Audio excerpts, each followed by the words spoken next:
Hey everyone, this is Nashwalk Steve. In today's video, we're going to be working on this 2007 Sea-Doo GTI SE that we bought last year. This is our second summer owning it. Unfortunately, the person who had it before us or somewhere before us, they didn't take good care of this thing, keeping it covered, and the seat has got all sorts of permanent staining on it. The back is pretty rough here too. Tried to scrub it off, tried to get the mildew off, and couldn't make it happen. So we're going to be replacing this seat cover with one that we found on Amazon. So the yellow is a little bold, so we're gonna tone it down with a gray and black one that we found here. Black tip brand, like I said, from Amazon.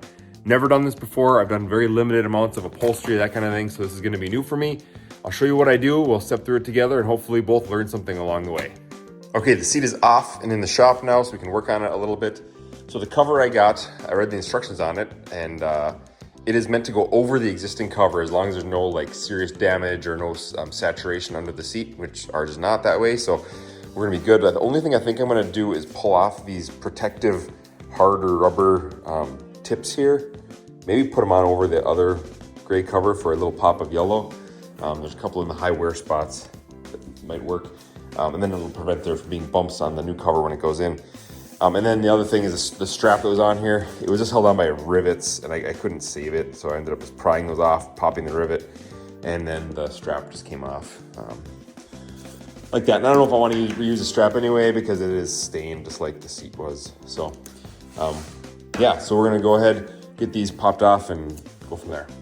Okay, we're learning as we go here. So these, like I said, these harder plastic or harder, thicker vinyl caps are glued to the actual cover. So if I'm not gonna be able to put them on over the top, I'm gonna leave them on underneath just to keep this corner from being a sharp point. So we'll leave that one on too. And we're just gonna go over it with everything, I guess. Yeah, so this new cover, slap it on, align it like it says, and then use a couple staples just to hold it in place where we like it. And then we'll go from there. Okay, I'm getting it kind of laid out here, so to lay it centered front to back, like that, and then you tack a staple in on each end just to keep it where it needs to be. So I'm gonna do that. I'm gonna be using a pneumatic staple. These are crown staples, 1/2 inch long, 1/4 inch wide, with my stapler there.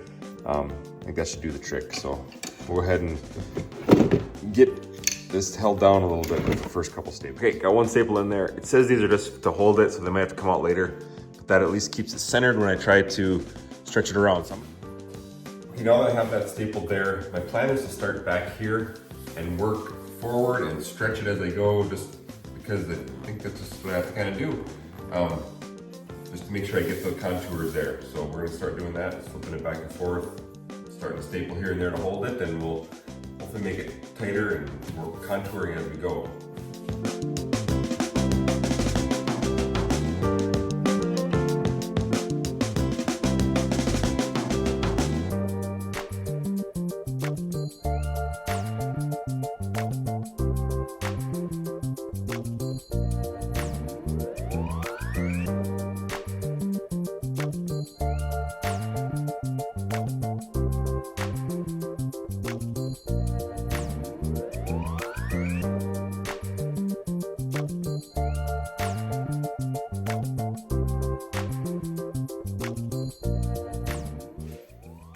Okay, I better make a note. The staples that I was using before,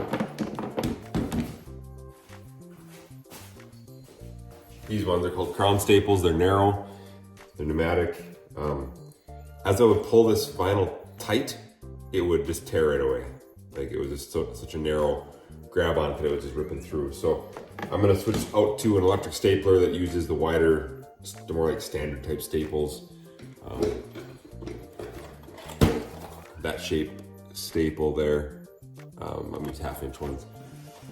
So hopefully that will not rip through. So let's keep trying this now. Okay, so I gotta back up a few steps. I initially said I was gonna be using these T50 staples, and the more I looked online and the more I thought about it, I should probably do stainless steel. That's what's recommended by the manufacturer. So these ones have that little mark on their stainless steel, just because it's gonna be wet. I hate to have like rust marks start to kind of drip down onto the fiberglass. So rust-proof stainless steel staples. We're gonna keep going at it, and these are 1/4 inch, which is also recommended. Before I was using 1/2 inch. So I decided to pony up. It's like 4 times the dollar amount to buy a little pack of these staples, but it's gotta do it.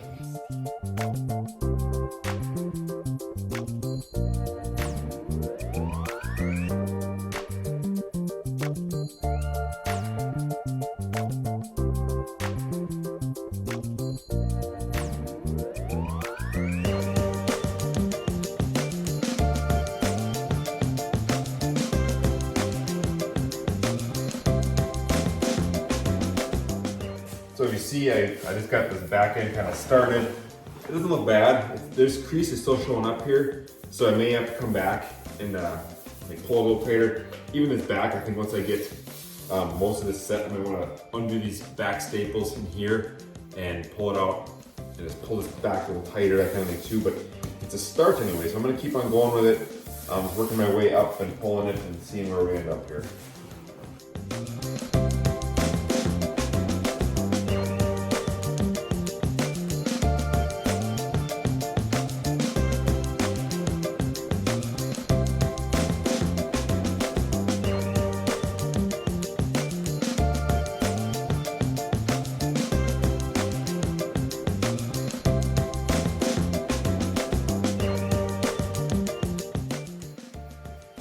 Okay, so yeah, I moved on to buying the Arrow pneumatic stapler, which has this nice long tip in there. You can get easily into these little crevices.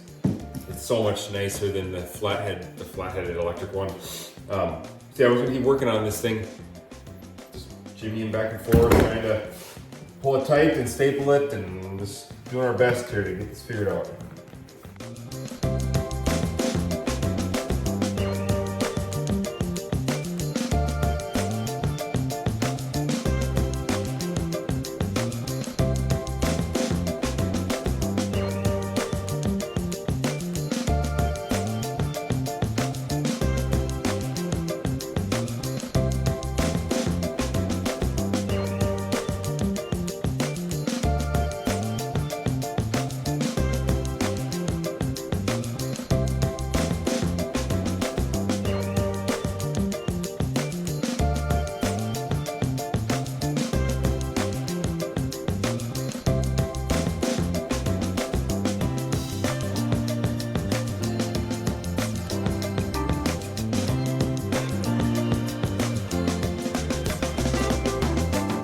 Okay, so I'm gonna be real with you here. This tightened up pretty nice, this looks good, and all of a sudden I got up here and I got this big ugly wrinkle. I don't know. It's like I might have been pulling forward that way too much as I was doing this, trying to get the wrinkles out that way, and now I'm stuck. I'm tight when I pull it across, but and then if I go forward and pull this up to staple it like that, then I just get a big air gap in here. So somehow I gotta back up a little bit. Make sure I get this pulled tight across here and maybe work my way back.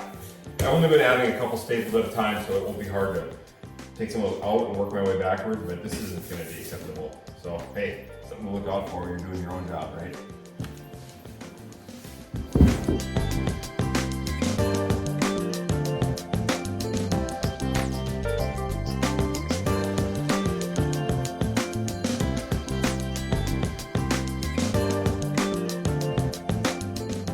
Okay, so this hasn't been as easy as I thought. This is the best I could do on this top, or this front part. I got some wrinkles here.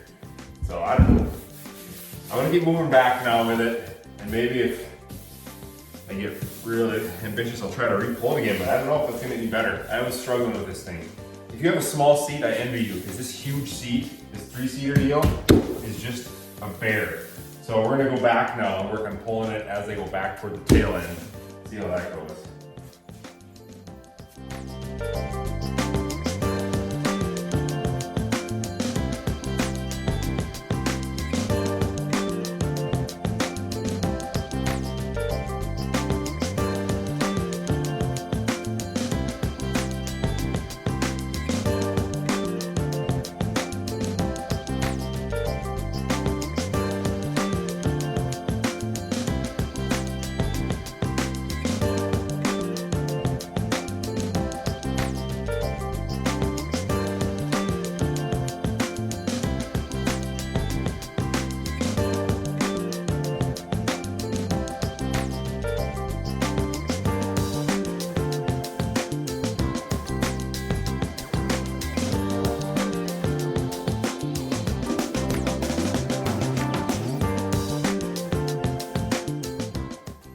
Okay, like I said, this tail end looking nice. Kind of pretty taut. Got my wrinkles up here. I'm gonna go ahead and do this collar area up here now and see if I can pull some of those wrinkles out as I go.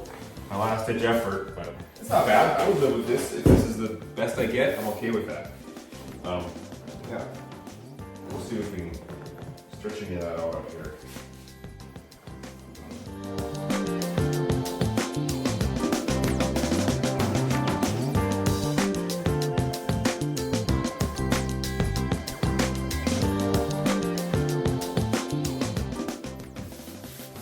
Yeah, I think that helped. A little bit of a puff there, but much better looking actually, so we'll take it. Keep going here. You know, staple this thing down.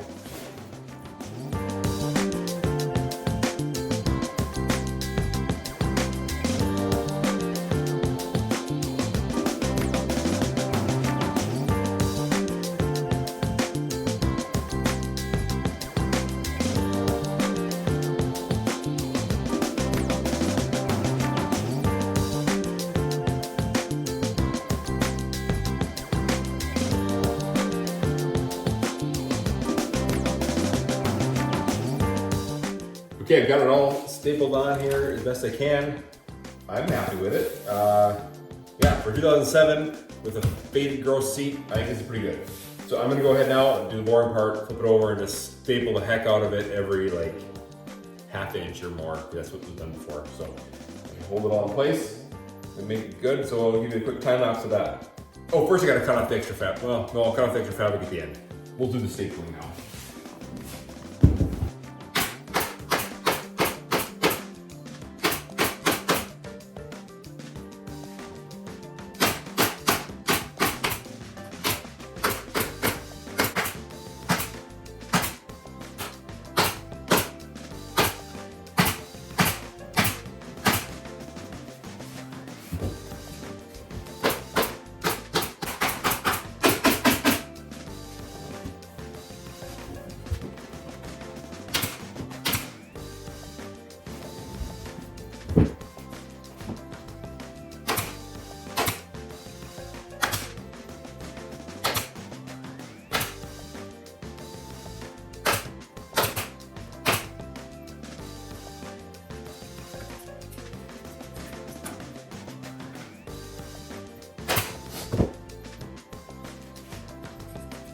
Cutting off the excess, so we only have a quarter inch or so from the staples on it. So here we go.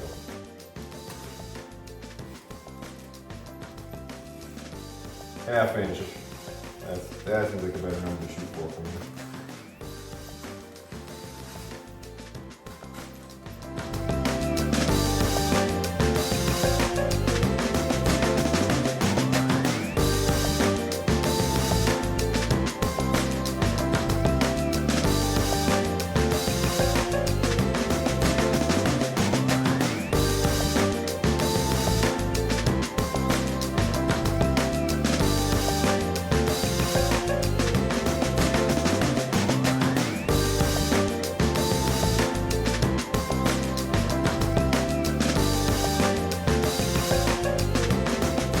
Sorry, this has been kind of at a distance the whole time. I'm gonna give you a close-up look at what I ended up doing here. I mean, underneath it looks kind of like a mess of staples, but I think it's gonna work. A little close to the edge there, but that'll be okay. Underside here, a little bit of yellow poking through, but overall, I think it's gonna be all right. I might want to work on that a little bit actually. It's kind of sticking out quite a bit. We'll get that tucked in and then we're gonna put this on the machine. All right, folks, that is gonna do it here. So here's the finished product on the jet ski. It takes down the yellow a little bit. I mean, it matches all right. I think it looks pretty good. Definitely beats what was there. You can still see the triple seat action going on there. And you know, it's ended up looking pretty good. I mean, there's a factory wave there, which I imagine will come out with time. I could have done some heat gun stuff on it, but wasn't into it all that much for this. So yeah, maybe a little bit there I could have poked in, but so I could do a little more, but overall, wow, I'm liking this. I think it looks pretty good. All right, everyone, that is a wrap for me here. I hope this video was informative for you. I'll admit there were some points where I was struggling there and I thought I might have to call an upholsterer to do this for me. but ended up working it out. Just kind of took a few steps back, took out some staples, reset everything and started over, and I was able to get this to be a lot smoother than it was, and I'm overall happy with it. So if you have a similar project, I hope this helps you out. If you have any questions or comments for me on it, definitely put something down below in the comments. I'm happy to learn from you guys too, whoever's done this kind of thing before. So anyway, God bless you. Thanks for watching.